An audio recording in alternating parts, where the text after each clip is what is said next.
واقعہ حضرت ابو ذر غفاری رضی اللہ تعالیٰ عنہ۔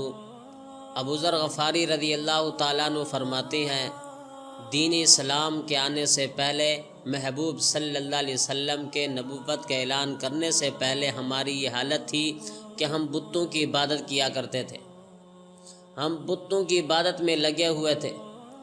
میری اپنی حالت یہ تھی کہ میرے پاس ایک بت ہوتا تھا چھوٹا سا، میں جب بھی سفر میں نکلتا وہ بت میری جیب میں ہوتا، جب بھی ضرورت پڑتی میں اس کو سامنے رکھتا، نیاز جبین کو جھکاتا، سجدہ کرتا، ہاتھوں کو جوڑتا، پھر اس سے مانگتا۔ ایک سفر میں میں جانے لگا، وہ بت میرے پاس تھا، میری جیب کے اندر تھا۔ جنگل کا سفر تھا، مجھے پیاس لگی، بھوک لگی، میں نے اس بت کو باہر نکالا، سامنے رکھا، پھر میں نے اس سے التجا کی، سوال کیا میرے لیے کچھ کھانے اور پینے کا انتظام کر۔ مجھے نہ ملا۔ پھر میرے دل میں خیال پیدا ہوا کہ ادھر ادھر ڈھونڈوں، شاید ڈھونڈنے سے کچھ مل جائے۔ میں ادھر ادھر ڈھونڈنے گیا، کوئی پانی کا چشمہ مل جائے یا کوئی پھل کا درخت مل جائے، میں توڑ کر کھاؤں، پانی بھر کر میں پیوں، مجھے کچھ نہ ملا۔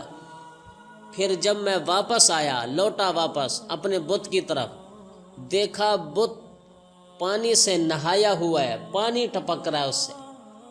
میں نے کہا تو کیسا خدا ہے، میں پیاسا ہوں، مجھے پینے کے لیے قطرہ میرے پاس نہیں، میں پانی پینے کے لیے ترس رہا ہوں اور تو ہے کہ نہایا ہوا ہے۔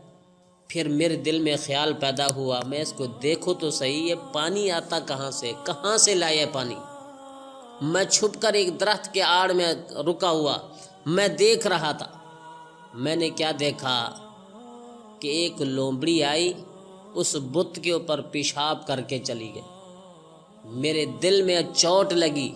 ابو ذر غفاری رضی اللہ تعالیٰ فرماتے ہیں میرے دل میں چوٹ لگی، یہ کیسا خدا ہے جو اپنے آپ کو پیشاب سے، غلاظت سے نہیں بچا سکتا، مجھے کیا کھانے اور پینے کو دے گا، کیا میری حفاظت کرے گا، کیا مجھے دے گا یہ؟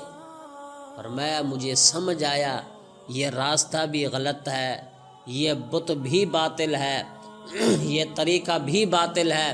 میں نے چھوڑا، اور اس وقت اللہ کے نبی صلی اللہ علیہ وسلم نے نبوت کا اعلان کیا ہوا تھا۔ میں محبوب صلی اللہ علیہ وسلم کی محفل مجلس میں گیا، محبوب صلی اللہ علیہ وسلم کے ہاتھ کے اوپر بیعت کیا اور توحید پرستی کا میں نے اعلان کیا اور بت پرستی کو چھوڑ دیا۔ اس لیے ہم بھی ہر وقت اللہ کو پکاریں، اللہ سے سوال کریں، اللہ سے مانگیں۔ اللہ تعالی ہم سب کو صحیح معنوں میں توحید پرست بننے کی توفیق عطا فرمائے۔